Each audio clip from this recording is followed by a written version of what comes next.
Welcome to easy cooking and vlogs. இன்னைக்கு lemon சாதம் எப்படி செய்யறது அப்படின்ட்டு பார்க்கலாம். அதுக்கு முன்னாடி நம்ம சேனலை சப்ஸ்கிரைப் பண்ணாதவங்க சப்ஸ்கிரைப் பண்ணிக்கோங்க. பக்கத்துக்குள்ள பெல் ஐகானை மறக்காம கிளிக் பண்ணிக்கோங்க.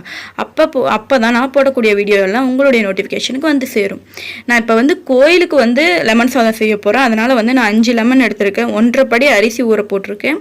ஸோ நல்ல பழுத்த லெமனாக பார்த்து 5 லெமன் வந்து இந்த மாதிரி வந்து பிழிஞ்சு வச்சுக்கோங்க. அதில் இருக்கிற அந்த விதையெல்லாம் எடுத்துடுங்க. அதுக்கப்புறமா 1 டீஸ்பூன் வந்து மஞ்சத்தூள் வந்து நான் எடுத்து வச்சுருக்கிறேன்.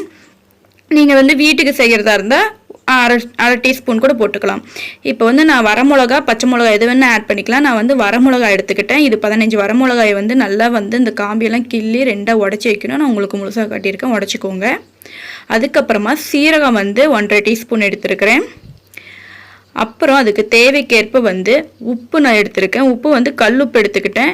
நீங்கள் வந்து தூள் உப்பு ஆட் பண்ணுறதா இருந்தால் கூட ஆட் பண்ணிக்கலாம். உங்கள் தேவைக்கேற்ப எடுத்துக்கோங்க உப்பு.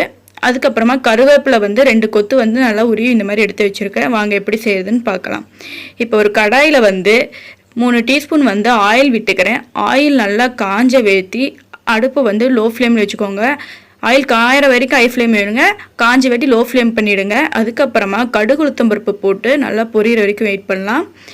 இதில் வந்து நீங்கள் வந்து பொரிஞ்ச வேட்டி கடுகு உளுத்தம் பருப்பு கூடயே நீங்கள் வந்து நடக்கலரில் இருந்தால் கூட ஆட் பண்ணிக்கலாம், இல்லைனா ஸ்கிப் பண்ணிக்கலாம். இப்போ வந்து நான் வந்து அது கூடயே வந்து வரமிளகாய் வந்து 2 உடச்சி போட்டுக்கிட்டேன்.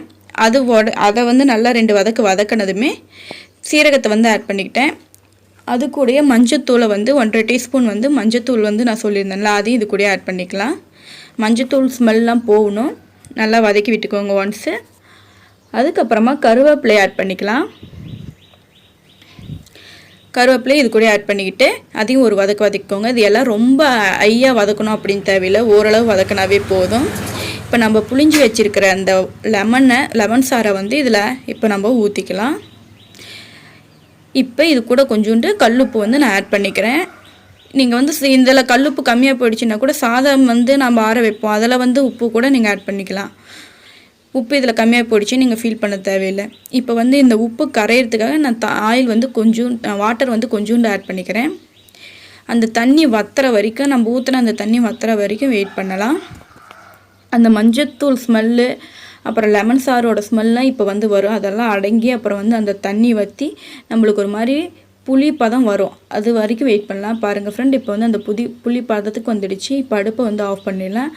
இப்போ எப்படி செய்கிறது அப்படின்ட்டு பார்க்கலாம். இது வந்து நீங்கள் வந்து இப்போ ரொம்ப லாங்காக போகணும் அப்படின்னா, காலையில் எந்திரிச்சு என்னால் சமைக்க முடியாது அப்படின்னு ஃபீல் பண்ணுறவங்களாம் வந்து இந்த மாதிரி நாளே நீங்கள் பிசைஞ்சு கிளறி வச்சிட்டிங்கன்னா அடுத்த நாள் காலையில் சாப்பிட்றதுக்கு உங்களுக்கு ஈஸியாக இருக்கும். இப்போ வந்து நான் வந்து 2 பாத்திரத்தில் வந்து சாப்பாடு வந்து ஆற வச்சுருந்தேன். இந்த மாதிரி வந்து சாதத்தை வந்து ஒரு பெரிய தட்டில் வந்து கொஞ்சோண்டு ஆயில் விட்டு சாதத்துலேயே ஆற வச்சுருந்தேன். நான் அதுலேயே வந்து உப்பு ஆட் பண்ணியிருந்ததுனால உப்பு வந்து போடலை. அதே உங்களுக்கு தேவைப்பட்டால் அதுக்கப்புறம் கூட நீங்கள் வந்து கிளறி விட்றீங்களா அப்போ வந்து போட்டுக்கலாம். சாதம் வந்து அதே மாதிரி ரொம்ப வந்து எப்பயுமே ஓரளவு குழையிற ஸ்டேஜ் நார்மலாக வடிக்கிறத விட கொஞ்சம் வந்து அதுக்கு 5 நிமிஷத்துக்கு முன்னாலேயே வடிச்சுக்கோங்க. சாதம் ரொம்ப வந்து வெந்திருக்கக்கூடாது, ஓரளவு கெட்டியாக இருக்கணும், இல்லைனா சாதம் ஃபுல்லாக உடஞ்சிடும். ஸோ வந்து சாதத்தை பார்த்து வடிச்சுக்கோங்க. நீங்கள் எப்பயும் வடிக்கிற டைமை விட ஒரு 5 நிமிஷத்துக்கு முன்னால் வடிச்சுக்கோங்க. நீங்கள் வந்து ஒரே பாத்திரத்துலேயே நீங்கள் ஆற வச்ச பாத்திரத்துலேயே கூட கிளறலாம், இல்லை 2 பாத்திரமாக கூட நீங்கள் வந்து யூஸ் பண்ணிக்கலாம். நான் வந்து 2 பாத்திரமாக யூஸ் பண்ணிக்கிறேன். 1.5 படிங்கனால ஒன்றுலேயே பண்ண முடியாதுன்னு நான் இன்னொரு பாத்திரத்தில் வந்து கொஞ்சமாக சாதத்தை எடுத்து போட்டு அதில் லெமன் நம்ம வந்து செஞ்சு வச்சுருக்கோம்ல, அது எல்லாத்தையும் ஒட்டுக்க எடுத்து ஊற்றிக்க வேணாம். லைட்டாக நீங்கள் 1 டீஸ்பூன் போட்டிங்கனாவே அது ஃபுல்லாக வந்து பரவும். அந்தளவுக்கு ஸ்ப்ரெட் பண்ணுற மாதிரி நீங்கள் வந்து நல்லா வந்து கிளறி விடணும்.